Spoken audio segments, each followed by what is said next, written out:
दोस्तों, हाल ही में रिलीज हुई film mission Raniganj the great Indian rescue, जिसमें अक्षय कुमार एक माइनिंग इंजीनियर जसवंत सिंह गिल की किरदार निभा रहे हैं।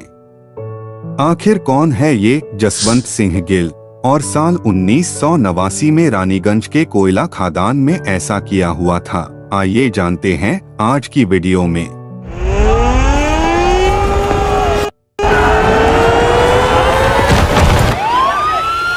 दादा क्यों लो? पानी फूट गया है।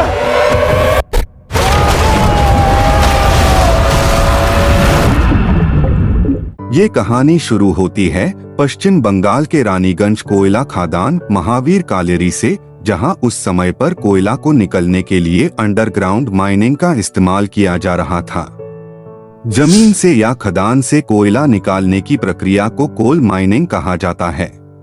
ये माइनिंग बेसिकली दो प्रकार का होता है। एक होता है सरफेस माइनिंग और दूसरा होता है अंडरग्राउंड माइनिंग। अप्रॉक्स 200 फीट की गहराई तक सरफेस माइनिंग का इस्तेमाल किया जाता है और उससे अधिक गहराई में अंडरग्राउंड माइनिंग का इस्तेमाल किया जाता है। जमीन के नीचे कोयला की अलग अलग सतह होती है जिसको कोल लेयर कहा जाता है, और कोई सारे कोल लेयर को एक साथ कोल सीम कहा जाता है। अंडरग्राउंड माइनिंग में कोल सीम तक पहुंचने के लिए सुरंग खुदा जाता है जिसको माइन या खदान कहा जाता है, और फिर कोल लेयर को तोड़ने के लिए बम का इस्तेमाल किया जाता है। किसी भी कोल सीम की आखिरी सतह पर पहुंचने के बाद उसको बंद कर दिया जाता है। 13 नवंबर 1989 एक ऐसा ही दिन था जब रानीगंज के महावीर कालेरी में 220 मजदूर एक खदान में काम कर रहे थे। सभी अपने काम में व्यस्त थे। उन्हें जरा भी अंदाजा नहीं था कि अगले क्षण उनके साथ कुछ भयानक होने वाला है। काम के दौरान खदान में बाढ़ आ जाती है। ऐसा माना जाता है कि किसी ने खदान की सबसे आखिरी सतह पर छेड़खानी कर दी, जिसके कारण खदान में पानी उभरने लगा और खदान में बाढ़ आ गया। इस बात का संकेत मिलते ही 220 में से कोई मजदूरों को 2 लिफ्टों के मदद से बाहर निकाला गया। कुछ ही समय में दोनों लिफ्ट में पानी भर गया और 71 मजदूर वहीं फंस गए।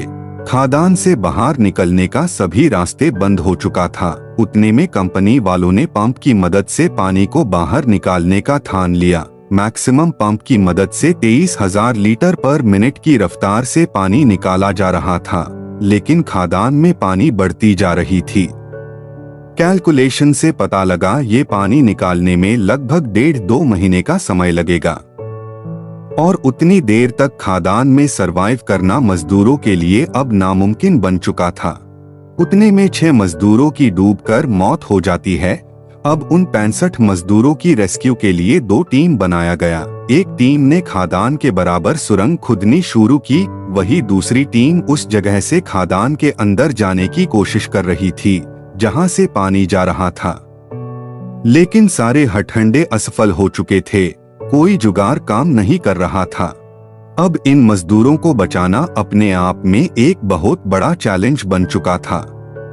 तभी एंट्री होती है हमारी इस कहानी की हीरो जसवंत सिंह गिल की, जो कि उस समय महावीर कालेरी की चीफ माइनिंग इंजीनियर थे।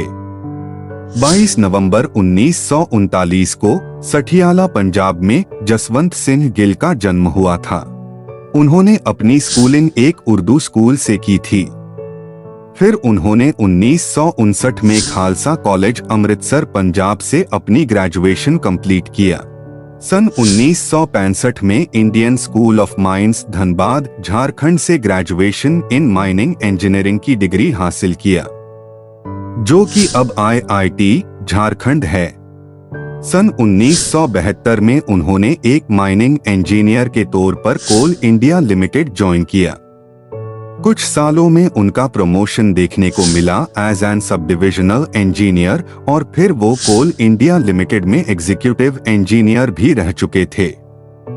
अब अपनी कहानी पे वापस आते हैं। उनको इस घटना का पता लगते ही वो घटनास्थल पर पहुंचते हैं। सब कुछ देखने के बाद गिल को एक आइडिया आया। वो आइडिया था कैप्सूल का, गिल की आइडिया के तहत एक स्टील की कैप्सूल का रिप्लिका बनाई जाना था और उसे एक बोरवेल के मदद से माइन के अंदर डाला जाता और एक एक करके 65 लोगों को बाहर निकाला जाता। अपनी आइडिया के मुताबिक उन्होंने 2.5 मीटर चौड़ाई एक कैप्सूल तैयार किया, जिसके लिए एक बोरहोल खुदना था जिससे ये कैप्सूल आसानी से ट्रैवल कर सके। गिल की इस आइडिया से कोई सहमत नहीं था। फिर किसी तरह उन्होंने सबको कन्विंस किया, लेकिन एक प्रॉब्लम और भी था। दरअसल जिस मशीन से बोरवेल खुदना था उसकी कांटे की चौड़ाई सिर्फ 10 इंच था, जिसको वेल्डिंग की मदद से 22 इंच बनाया गया और फिर 2 दिन के कड़ी मेहनत के बाद 15 नवंबर 1989 की रात बोरहोल बनकर तैयार हुआ। लेकिन जिसको रेस्क्यू के लिए कैप्सूल के अंदर जाना था वो कहीं भाग गया, जिसके कारण गिल कोल इंडिया लिमिटेड की चेयरमैन से खुद कैप्सूल के अंदर जाने का परमिशन मांगते हैं। चेयरमैन कहते हैं कि इतने बड़े ऑफिसर की जीवन को हम रिस्क में नहीं डाल सकते। फिर किसी तरह गिल चेयरमैन को कन्विंस करते हैं और चेयरमैन उनसे कहते हैं, the man who rescues these miners, his name will be written in golden letters in the history of mining. Gill कहते हैं, कल सुबह की चाय आपके साथ पीऊंगा। 16 नवंबर 1989 रात की 2:30 बजे गिल कैप्सूल में एंटर करते हैं और कैप्सूल को एक स्टील रोप के मदद से बोरहोल के अंदर भेजा जाता है। गिल का अंदाजा बिल्कुल सही था। बोरहोल खदान की उसी हिस्से में जाके खुल रहा था जहां सारे मजदूर इकट्ठे हुए थे। जैसे ही वो कैप्सूल का गेट खुलते हैं, अपने सामने उन 65 मजदूरों को देखते हैं जिनके आंखों में मौत का खौफ दिखाई दे रहा था। वो अपनी पास वाले मजदूर को कैप्सूल के अंदर लेते हैं और कैप्सूल के अंदर मौजूद हैमर से सिग्नल देते हैं कैप्सूल को ऊपर लेने के लिए। वो पहला मजदूर को लेके ऊपर पहुंचते हैं और सबके मन में एक उम्मीद की किरण जाग उठता है। गिल फिर से खदान के अंदर जाते और उनसे कहते हैं कि पहली 9 टोकन्स उनको मिलेगा जिनको बुखार है या जो घायल है, फिर जूनियर और उसके बाद सीनियर वर्कर्स की बारी आएगी।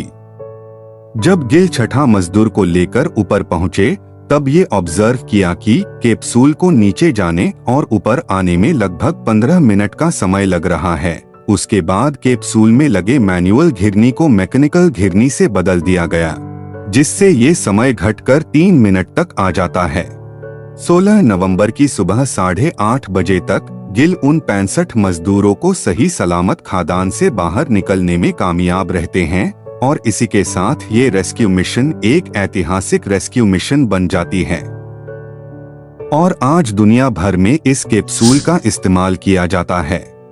इंजीनियर जसवंत सिंह गिल को अपनी इस वीरता के लिए सन 1991 में सर्वोत्तम जीवन रक्षा पदक से सम्मानित किया गया। इसके अलावा सन 2005 में लिम्का बुक ऑफ रिकॉर्ड और सन 2018 में वर्ल्ड बुक ऑफ रिकॉर्ड उन्होंने अपनी नाम करा। 26 नवंबर 2019 को इंजीनियर जसवंत सिंह गिल का देहांत हो गया। उनके याद में कोल इंडिया ने 16 नवंबर को नेशनल रेस्क्यू डे डिक्लेयर कर दिया। इसके अलावा ईस्टर्न कोलफील्ड में उनके नाम का एक मेमोरियल गेट बनाया गया।